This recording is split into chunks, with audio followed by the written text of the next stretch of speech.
Hello everyone, मैं Veenu Verma excel in education channel में आप सभी का स्वागत करती हूँ। फ्रेंड्स, यहाँ पर हम यूजीसी नेट की तैयारी कर रहे हैं, जो आपका पेपर जून 2024 के लिए प्रस्तावित है। ठीक है, तो पेपर 1 की तैयारी हम इस चैनल पे करते हैं और पेपर 2 एजुकेशन की। ठीक है, तो अभी जो है आपके 2024 के एग्ज़ाम की तैयारी के लिए हमने मास्टर क्लास सीरीज जो है स्टार्ट की है। तो इसमें हम अभी पेपर 1 को कवर कर रहे हैं और ऐसे ही आपको पेपर 2 एजुकेशन की भी मिलेगी। ठीक है, तो इस सीरीज़ में हम लोग यूनिट 1 जो टीचिंग एप्टीट्यूड की है उसको यहाँ पर पॉइंट वाइज सारे टॉपिक कवर कर रहे हैं। और अभी जो ये है आज की वीडियो में, इसमें हम PYQs को डिस्कस करेंगे, जो कि दिसंबर 2023 के एग्ज़ाम में जो अभी हुआ था इसमें पूछे गए हैं टीचिंग एप्टीट्यूड यूनिट से। ठीक है, तो ये सारे इंपॉर्टेंट क्वेश्चन है, क्योंकि इस बार का पैटर्न बिल्कुल ही अलग था। क्वेश्चंस थोड़े अलग जो है डिफरेंट मोड से पूछे गए हैं ना, तो ये आपको देखना ज़रूरी हो जाता है और पूरी वीडियो देखिएगा। पसंद आती है तो लाइक एंड शेयर ज़रूर करिएगा। चलिए, ज़्यादा टाइम नहीं लेते हैं और चैनल पे पहली बार आएँ तो सब्सक्राइब कर लीजिएगा। टेलीग्राम चैनल को भी ज्वाइन कर लें, लिंक डिस्क्रिप्शन में मिल जाता है। ठीक है, तो ये देखिए जो मास्टर क्लास सीरीज़ है, यहाँ पे लेक्चर 4 है और इसकी आपको प्लेलिस्ट ऐसे बना दी जाएगी, उसमें आप देखिएगा तो पूरी आपको सीक्वेंस वाइज यहाँ पर जितने इंपॉर्टेंट टॉपिक हैं एग्जाम ओरिएंटेड सारे आपको यहाँ पर कवर करा दिए जाएंगे। ठीक है, तो चलिए देख लेते हैं। सारे प्रीवियस ईयर क्वेश्चन हैं जो कि दिसंबर 2023 के हैं और टीचिंग एप्टीट्यूड के हैं। यहाँ पर देख लेते हैं। पहला देखिए, इससे पहले भी मैंने एक वीडियो दी थी, उसमें 1 से 10 तक है ना इतने क्वेश्चन करा दिए गए हैं, तो आप उसको भी देख लीजिएगा। और ये वाले जो हैं फिर उसके आगे से हमने यहाँ शुरू कर लिए हैं, तो ये 11वें नंबर का है। और क्योंकि एक्सप्लेनेशन के साथ दिया जाता है तो एक दिन में 10 क्वेश्चन तो हम लेते हैं, लेकिन उसमें आपके कई कॉन्सेप्ट क्लियर हो जाते हैं, तो ये मानिए कि 20+ क्वेश्चन आपके यहाँ पे सॉल्व हो जाते हैं। ठीक है, अब देखिए ये क्वेश्चन है, विच of the following is an example of collaborative learning. Collaborative और कोऑपरेटिव लर्निंग से आपके क्वेश्चन काफ़ी बनते हैं। ठीक है, तो इसमें कह रहा है अध्यापक व्यक्तिगत रूप से विद्यार्थियों को पठन निर्दिष्ट कार्य प्रदान करता, विद्यार्थी नोट बनाते हैं। कोलैबोरेटिव की बात हो रही है। A teacher gives lecture on a topic and a student takes note individually. A teacher assigns, है ना, मतलब अध्यापक विद्यार्थियों को स्वतंत्र रूप से पूरा करने के लिए गृह कार्य देता है। और चौथा है यहाँ पर देखिए, टीचर स्टूडेंट को समूह कार्य प्रदान करता है ताकि विद्यार्थी एक साथ मिलकर कार्य करें और अपने निष्कर्ष प्रस्तुत करें। तो इसका जो डी ऑप्शन है ना, ये सही होगा।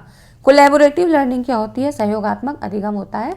यहाँ पर टीचर और स्टूडेंट दोनों ही जो है एक्टिव रहते हैं। ठीक है, तो इस तरह से उनकी इंगेजिंग भी रहती है लर्नर्स की, यहाँ पर ये कोलैबोरेटिव हो जाता है। ठीक है, तो इस तरह से जो टीचर है उनको प्रोवाइड कर सकता है group project work students to that the student to research together and present their finding.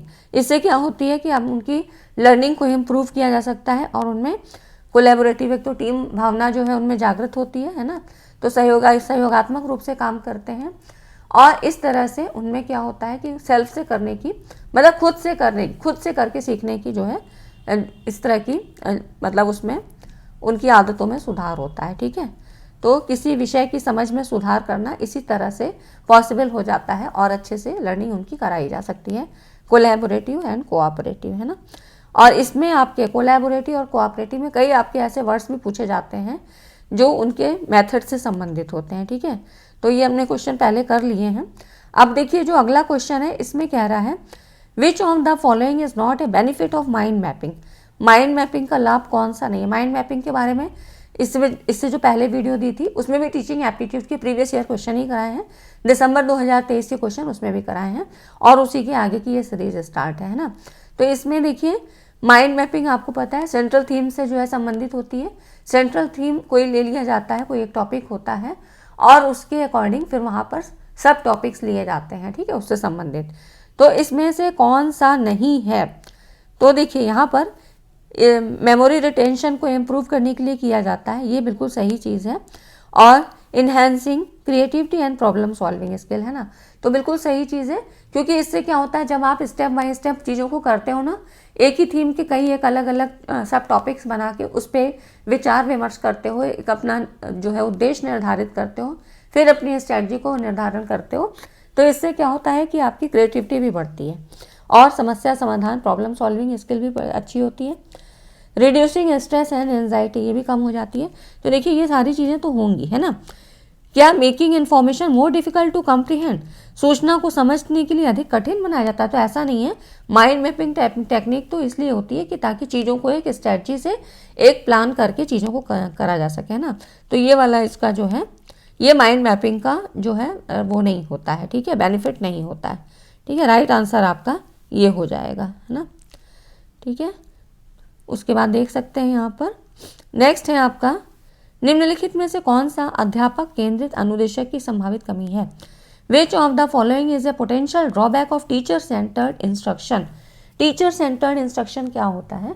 तो टीचर सेंटर्ड इंस्ट्रक्शन की बात करें तो इसको आप ऐसे कह सकते हो, ऑल्सो नोन एज ट्रेडिशनल और डायरेक्ट इंस्ट्रक्शनल, है ना। तो जो डायरेक्ट इंस्ट्रक्शन दिया जाता था या जो आपकी पारंपरिक विधि थी उसमें क्या था, टीचर जो है जो भी टीचिंग मेथड्स होता था वो टीचर ओरिएंटेड होता था, टीचर का ही ऊपर सारा फोकस होता था और अपने हिसाब से वो पढ़ाता था।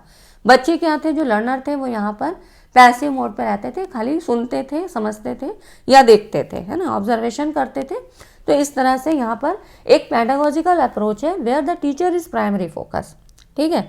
अब इसमें देखिए, इसमें कह रहा है कौन सा अध्यापक केंद्रित अनुदेशक की संभावित कमी है। अगर टीचर सेंटर्ड इंस्ट्रक्शन का अप्रोच को लाया जाता है टीचिंग मेथड के दौरान तो कौन सी कमी हो सकती है ना। तो इस तरह से देखिए यहाँ पर ये विद्यार्थियों में स्वतंत्रता और स्व मार्गदर्शन को बढ़ावा देता नहीं होगा। टीचर ही जब सारी जो है उसकी सत्ता जो है टीचर के हाथ में है तो विद्यार्थियों को स्वतंत्रता कहाँ से मिलेगी, है ना। तो ये भी नहीं हो सकता है। अगर हम इसकी बात करें, ये बहुत प्रभावी है, समय की बचत करता है, ये भी नहीं होगा, ठीक है। और विद्यार्थियों के लिए अधिक संलग्नता और अनुक्रियात्मक हो सकता है। तो विद्यार्थी इंगेजिंग कहाँ से होंगे, इंटरेक्टिव कहाँ से होंगे, जबकि टीचर का ही मनमानी चलेगा। तो देखिए ये होगा, ये विद्यार्थियों की सृजनात्मकता और रचनात्मक चिंतन के अवसरों को सीमित करता है, ठीक है। ये राइट आंसर आपका हो जाता है ना। तो यहाँ पर ये हो जाएगा जो कि टीचर सेंटर्ड इंस्ट्रक्शन होता है, ठीक है। और आपके कई एक टर्म्स टीचिंग एप्टीट्यूड में यूज़ होते हैं, तो आप जितनी भी मास्टर क्लास की सीरीज़ है उनको पूरी देख लीजिएगा। उसमें बहुत सारे टर्म्स आपको बताए हैं। जो पहली वीडियो थी उसमें मास्टर क्लास लेक्चर 1 में बहुत सारे इंट्रोडक्शन में चीज़ें मैंने बताई थी, जिसमें आपकी टीचिंग में जैसे ट्रेनिंग क्या होती है, कंडीशनिंग क्या है, इंडोक्ट्रिनेशन क्या है और ट्रेनिंग क्या होती है ना। तो ये सारे टर्म्स आपसे पूछे जाते हैं, ऐसे ही सवाल आपसे पूछे जाते हैं। तो ये सारी चीज़ें पता होनी चाहिए। नेक्स्ट है, निम्नलिखित में से कौन सा पारंपरिक अधिगम की विशेषताएं नहीं है। अब देखिए ये सब बहुत आसान क्वेश्चन है और बस खाली देखने में लेंदी बना दिया जाता है, वहाँ पे स्क्रीन में पढ़ने में तो थोड़ा सा लेंदी हो जाता है। लेकिन जब आपको सही अप्रोच पता होगी, कॉन्सेप्ट क्लियर होगा तो कोई भी प्रॉब्लम नहीं है ना। Which of the following are the not the characteristic of conventional learning. अब इसमें कौन सी कन्वेंशनल लर्निंग जो पारंपरिक अधिगम की विशेषताएं नहीं हैं। तो आपको बताए थे टीचिंग सपोर्ट सिस्टम में मैंने आपको कई तरह के बताए थे, जैसे कि ट्रेडिशनल क्या होती है, उसमें मॉडर्न क्या होती है और आईसीटी बेस्ड क्या थी, है ना। इन चीज़ों को हमने लेक्चर 2 में अपना कवर किया था और उसमें बहुत सारी स्ट्रेटजी आपको बताई थी। तो अब आपको इसमें कह रहा है पारंपरिक अधिगम की विशेषताएं नहीं है, तो आपको बस मॉडर्न अप्रोच वाले यहाँ से छांट लेने हैं, है ना। तो यहाँ पर देखिए स्वनिर्देशित अधिगम और स्वतंत्र अध्ययन पर बल, है ना, ये तो मॉडर्न अप्रोच को जो है लागू करता है। उसके बाद विद्यार्थी श्रवण और अवलोकन के माध्यम से सीखते हैं, ये तो होगा, ट्रेडिशनल में था। नो फिक्स करिकुलम और लर्नर ओरिएंटेड, ठीक है। तो ये सब आपके क्या है, मॉडर्न अप्रोच पे थे, है ना। ये जो है ट्रेडिशनल की विशेषताएं नहीं है, ठीक है। तो क्वेश्चंस को थोड़ा ध्यान से पढ़ना है और तभी गलत हो जाता है जब हम उसको समझते नहीं है क्या चीज़ पूछ रहा है और कैसे हमको इसका आंसर निकालना है, ठीक है। नेक्स्ट है आपका, यहाँ देखिए ये आपका मैचिंग का है ना। यहाँ पर मैच दी फॉलोइंग है, यहाँ पर ये 1 है और इधर 2nd नंबर का कॉलम है, ठीक है।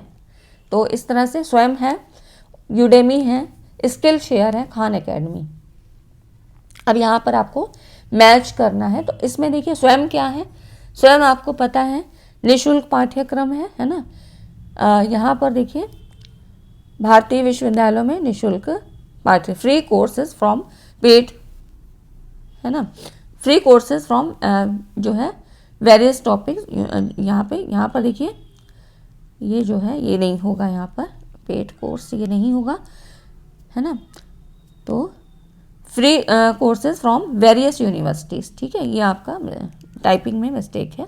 अब देखिए यहाँ पर क्या है, स्वयं की अगर हम बात करें तो स्वयं क्या होता है, स्वयं आपका है निःशुल्क पाठ्यक्रम जो आपको देता है ना, मैसिव स्वयं Prabha, massive open online course MOOCs की बात करते हैं तो निःशुल्क पाठ्यक्रम मिलता है। यूडेमी क्या है, सशुल्क पाठ्यक्रम होता है। यहाँ पर ऑन लर्निंग प्लेटफॉर्म है that offers a wide range of courses on various subjects, है ना, इंक्लूडिंग, तो टेक्नोलॉजी पे, बिजनेस पे, आर्ट्स पे, हेल्थ वगैरह पे यहाँ पर सब्जेक्ट्स, इन डिफरेंट सब्जेक्ट्स पे यहाँ पर कोर्सेज को प्रोवाइड किया जाता है। ठीक है, तो ऑनलाइन लर्निंग प्लेटफॉर्म है।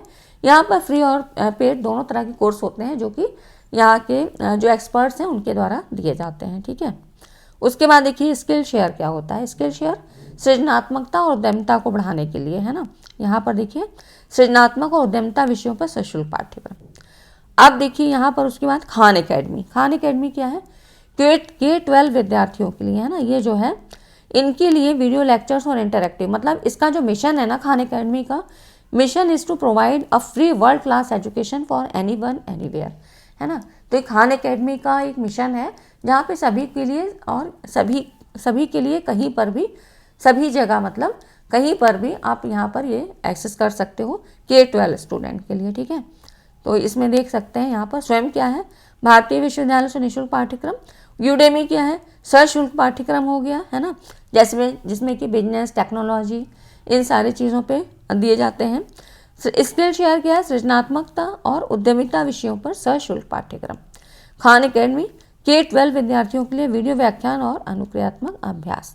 ठीक है, तो इस तरह से क्वेश्चन आपको पूछे जा रहे हैं, तो इसका मतलब है कि जनरल अवेयरनेस से भी आपको अवेयर रहना होगा। ठीक है, वैसे चीज़ें मैं यहाँ पर सारी चीज़ें कवर कराती हूँ, तो आपको करेंट से संबंधित चीज़ें या जो जनरल अवेयरनेस की चीज़ें हैं, टीचिंग में हो, रिसर्च से संबंधित हैं, या आपके ICT और एनवायरनमेंट से संबंधित ये सारी चीज़ें यहाँ पूछी जाती हैं, जो जनरल अवेयरनेस में, मतलब जो करंट में क्या चीज़ें घटित हो रही हैं, है ना, तो उन घटनाओं पर भी यहाँ पे सवाल पूछे जाते हैं।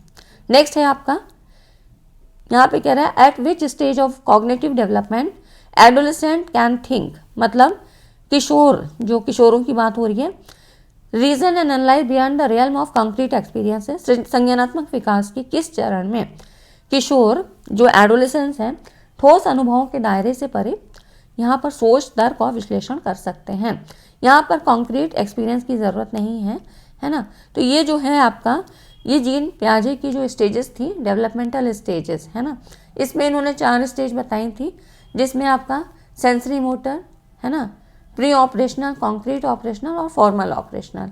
तो ये जो है स्टेज, ये आपकी फॉर्मल ऑपरेशनल स्टेज की होती है। ठीक है, इसमें यहाँ पर कोई भी चीज़ सामने ना हो, फिर भी वो मतलब सोच सकता है चीज़ों को परिकल्पनात्मक दृष्टि से अपने, और रीजनिंग कर सकता है और एनालाइज कर सकता है। ठीक है, तो ये सारी चीज़ें मैं पढ़ा चुकी हूँ आपको जीन पियाजे की थ्योरी में, है ना। यहाँ पर इसमें देखिए, इस अवस्था में बच्चे किशोर अमूर्त सोच का प्रयोग करने की क्षमता को विकसित कर लेते हैं, है ना, तो विभिन्न दृष्टिकोणों, विचारों, अवधारणाओं पर विचार करने में सक्षम होते हैं।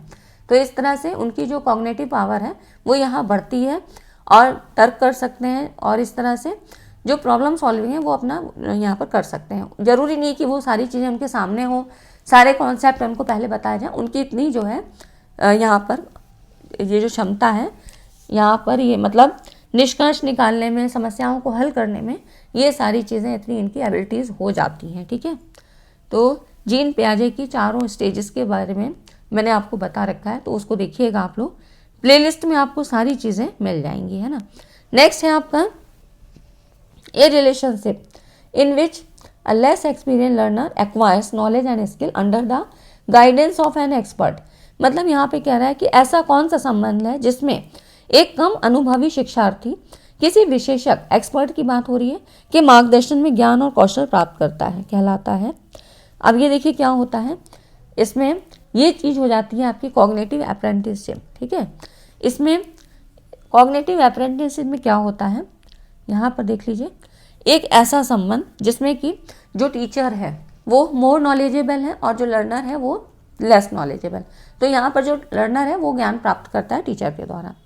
तो एक तरह का ये तरीका होता है, सीखने का तरीका है, जिसमें एक विशेष क्षेत्र या क्षेत्र में एक विशेषज्ञ व्यक्ति, लर्नर जो कि न्यू कमर्स हैं, उसको सिखाते हैं, उसके कौशल और विकास का मार्गदर्शन और समर्थन करता है। ठीक है, तो इस तरह से जो लर्नर है न केवल संबंधित क्षेत्र के लिए सामग्री ज्ञान और कौशल प्रदान करने में मदद करता है, बल्कि क्षेत्र के उस क्षेत्र के कल्चर से, वहाँ के रीति रिवाज, कस्टम्स, ये सारी चीज़ें भी वहाँ पे टीचर के द्वारा बताई जाती हैं। ठीक है, तो ये हो जाता है कॉग्निटिव अप्रेंटिसशिप। ठीक है, संज्ञानात्मक शिक्षुता, अप्रेंटिस है ना जिसको बोलते हैं। तो ये टर्म्स आपका यहाँ से पूछा गया है। और इससे संबंधित सवाल आपके 2023 में, जो इससे पहले 2 बार परीक्षा हो चुकी है, उनमें भी पूछा गया था। तो अभी हम खाली दिसंबर वाले एग्जाम्स की बात कर रहे हैं। नेक्स्ट है आपका, मिस्टर जैक्सन अपने विद्यार्थियों के लिए सौर प्रणाली पर एक मल्टीमीडिया अध्याय की रचना करना चाहते हैं, तो इसके लिए कौन सा टूल सर्वाधिक उपयुक्त होगा। तो इसके बारे में भी हमने बात की थी कि यहाँ पर एक कौन सा टूल होगा। तो मल्टीमीडिया, देखिए यहाँ पर कॉन्टेक्स्ट की बात हो रही है, इस कॉन्टेक्स्ट में कौन सा है ना। तो यहाँ पर देखिए ये जो टूल होगा ये नियरपॉड होगा। नियरपॉड क्या है, तो यहाँ पर देखिए नियरपॉड क्या है, रियल टाइम में मल्टीमीडिया प्रेजेंटेशन को डिलीवर किया जाता है। मतलब टीचर यहाँ पर अपने लिए जो है, यहाँ मतलब जो लर्नर्स को देना है, मतलब कंटेंट जो दिया जाना है, उसके लिए क्विजेज है और आपके ओपन एंडेड क्वेश्चन है, पोल्स वगैरह यहाँ पे कर सकते हैं नियरपॉड के द्वारा। मेंटीमीटर क्या है, मेंटीमीटर यहाँ पर ये जो है आपका है ना, तो इस तरह से मेंटीमीटर हो गया, एक्स माइंड, क्विजेज, तो ये सारे क्विज के लिए हैं। लेकिन ये जो नियर पॉड है ये आपका इसमें यूज़ होता है। ठीक है, तो यहाँ पर आप देख सकते हैं मेंटीमीटर उपकरण के साथ आप सीधे अपने ब्राउज़र से उपयोग में जो है आसानी से यूज़ कर सकते हैं। मतलब यहाँ पर अपनी प्रस्तुति को आकर्षक और मज़ेदार बनाने के लिए उसमें प्रश्न, पोल, ये सारी चीज़ें मेंटीमीटर मतलब पोलिंग के लिए यूज़ होता है। ठीक है, और यहाँ पर नियर पॉड का जो है यहाँ पर टूल्स यूज़ करना ज़्यादा अच्छा होगा। ठीक है, तो नियर पॉड क्या होगा, ये आपका यहाँ पर रियल टाइम में मतलब मल्टीमीडिया प्रेजेंटेशन को यहाँ डिलीवर किया जाता है, कि मतलब रियल टाइम से मतलब है कि फीडबैक तुरंत आपको मिल जाता है। ठीक है, ये हो जाता है। नेक्स्ट है आपका, और टीचिंग सॉफ्टवेयर से सवाल आपके हमेशा पूछे जा रहे हैं। टीचिंग सॉफ्टवेयर के बारे में मैंने आपको वीडियो बना के दी है। ठीक है, तो उसको देखिएगा आप लोग। उसके बाद देखिए स्टेटमेंट का सवाल है। इसमें स्टेटमेंट पहला कह रहा है, Edpuzzle is a tool used for mind mapping, है ना। तो एडपजल क्या है, ये ऐसा टूल है कि माइंड मैपिंग में यूज़ होता है। दूसरा स्टेटमेंट कह रहा है माइंड मिस्टर, माइंड मिस्टर, और ये क्या है, तो यहाँ पर देखिए mind mister is a tool used for creative interactive videos in education. तो देखिए माइंड मिस्टर जो है ना, ये आपका माइंड मैपिंग टूल है ना, तो ये आपका रॉन्ग हो जाता है। और जो एडपजल कह रहा है ये यूज्ड फॉर माइंड मैपिंग, ये एडपजल ये जो है टीचर्स के लिए इंटरैक्टिव वीडियो लेसन बनाने के लिए यूज़ करते हैं, ना कि माइंड मैपिंग में। तो दोनों ही आपके स्टेटमेंट गलत हैं। ठीक है, एक तरह से कह सकते हैं दोनों ही अपोजिट लिखे हैं। मतलब जो एडपजल का काम है वो यहाँ पर लिखा है और माइंड मिस्टर का यहाँ पे लिखा है ना, तो इस तरह से ये दोनों स्टेटमेंट गलत हो जाते हैं। ठीक है, both statement are false. Edpuzzle क्या है, is a platform that allow teacher to create interactive video lesson, और माइंड मिस्टर क्या है, माइंड मैपिंग टूल है। ठीक है, तो इस तरह से दोनों ही यहाँ पर रॉन्ग हो जाते हैं। नेक्स्ट है आपका, यहाँ पे कह रहा है एडोलेसेंट लर्नर्स की बात हो रही है। किशोर अधिगमकर्ताओं के लक्षण में कौन से नहीं हैं, है ना, कौन से नहीं की बात हो रही है कि कौन से नहीं हैं यहाँ पर। तो इसमें देखिए एडोलेसेंट लर्नर्स के बारे में, they have stable self concepts, उनमें शारीरिक विकास में एक रूपता पाई जाती है ना। एक ऑप्शन आपका यहाँ पर नहीं है, ए ऑप्शन इंग्लिश वाले में यहाँ पर मिसप्रिंट है। ठीक है, ये होना चाहिए था। खैर यहाँ पर देखिए उनमें शारीरिक विकास में एक रूपता पाई जाती है, उनमें स्थिर आत्मसंकल्पना होती है। तो देखिए यहाँ पर कह रहा है कि उनमें ऐसा नहीं होता है कि शारीरिक विकास में एक रूपता पाई जाती है, तो ये वाला भी नहीं है इसकी, है ना, और ये वाली भी नहीं है, बल्कि वो प्रायः मना स्थिति में दोलन है, भावात्मक विक्षोभ। मतलब एक क्या होता है उनमें जो है मना स्थिति क्या है, स्टेबल नहीं रहती है। ठीक है, भविष्य के प्रति उच्च जो अभिलाषाएं होती हैं, बढ़ा हुआ जो है यहाँ पर टेंशन होता है, मतलब एक प्रेशर होता है। तो इस तरह से ये आपकी एडोलेसेंट लर्नर्स की कैरेक्टरिस्टिक नहीं होती हैं। ठीक है, तो यहाँ पर देख लेते हैं कौन सी होती हैं। तो देखिए ये जो कैरेक्टरिस्टिक हैं ये एडोलेसेंट लर्नर्स में पाए जाते हैं, जैसे कि उनमें शारीरिक विकास में एक रूपता नहीं पाई जाती है, मतलब अभाव होता है। उनमें स्थिर आत्मसंकल्पना का अभाव होता है ना, क्योंकि वो क्या होते हैं, अधिक महत्वाकांक्षी होते हैं, डे ड्रीम देखने वाले होते हैं। और मन स्थिति में दोलन होता है, मतलब स्टेबिलिटी नहीं होती है। भविष्य के प्रति उनमें जो है अभिलाषाएं उच्च होती हैं, है ना। तो ये सारी चीज़ें आपकी एडल्ट्स एंड लर्नर्स में आती हैं और इससे संबंधित जो है वीडियोस आपको पूरी सब दे दी गई हैं, तो आप लोग उन कॉन्सेप्ट को ज़रूर देख लीजिए। बाकी जो न्यू कॉन्सेप्ट अभी पूछे जा रहे हैं वो तो मैं यहाँ कवर करवा ही रही हूँ, लेकिन वो पुरानी वीडियोस भी आप लोग देख लीजिए, ठीक है। तो प्लेलिस्ट में आपको सारी चीज़ें मिल जाएंगी, आप लोग उनको देख लीजिए। और आज की वीडियो में बस इतना ही, क्योंकि ऐसे क्या है कि ज़्यादा क्वेश्चन लेने से फिर कॉन्सेप्ट क्लियर नहीं होता है, तो इसलिए हम लोग रेगुलर करेंगे, सारी चीज़ों को करेंगे और जो अभी पैटर्न है उसी के आधार पे यहाँ तैयारी करेंगे, ठीक है। तो पेपर 1 और पेपर 2 एजुकेशन के लिए आप यहाँ पे ज्वाइन कर लीजिए। सारी चीज़ें आपको कॉन्सेप्ट के साथ करवाई जाएंगी, प्रीवियस ईयर क्वेश्चन के साथ, कॉन्सेप्ट के साथ, सारी चीज़ें, ठीक है, फ्री ऑफ कॉस्ट, कोई प्रॉब्लम नहीं है। तो चैनल को ज्वाइन जरूर कर लें और ये वीडियो अच्छी लगी तो वीडियो को लाइक एंड शेयर कर दें। मिलते हैं अगली वीडियो में। Thanks for watching this video.